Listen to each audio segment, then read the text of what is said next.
Justin Brownlee posts of triple-double in his first game back for Ginebra. Didn't matter. Meralco took down the Gin Kings Friday in the 2018 PBA Commissioner's Cup, scoring a huge 93-82 win at the MOA Arena. The Bolts bounced back and improved to 4-2 in the team standings, while the Gin Kings dropped to 1-4 after losing back-to-back games. "I told the players before the game that to win this game, we have to control the defensive boards," head coach Norman Black said.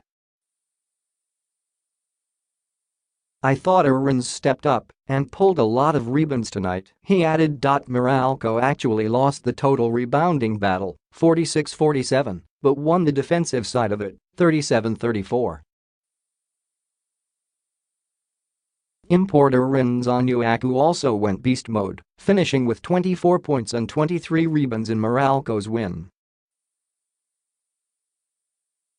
Chris Newsome backed him up with 22 points while Jared Dillinger, 13 points, Anjo Caram, 12 points, and Baser Amer, 10 points, also finished in double figures.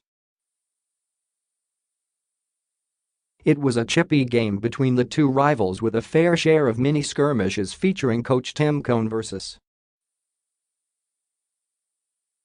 Cliff Hodge and Caram vs. Tenorio. Nothing went out of hand, though. What went out of hand was Meralco's lead in the third period.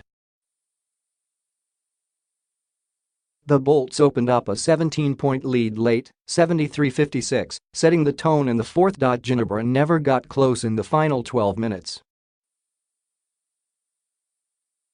Justin Brownlee scored 20 points to go along with 16 rebounds and 12 assists, but it was not enough for the Gin Kings. The scores. Meralco 93, Onuaku 24, Newsome 22, Dillinger 13, Caram 12, De Ocampo 5, Hodge 4, Canaleta 0, Hugneton 0. Ginebra 82, Brownlee 20, Aguilar 13, Thompson 12, Slaughter 8, Mercado 7, Tenorio 6, Devon 6, Cagallo 5, Capral 5, Cruz 0. Quarters: 28-22, 48-42, 73-58, 93-82.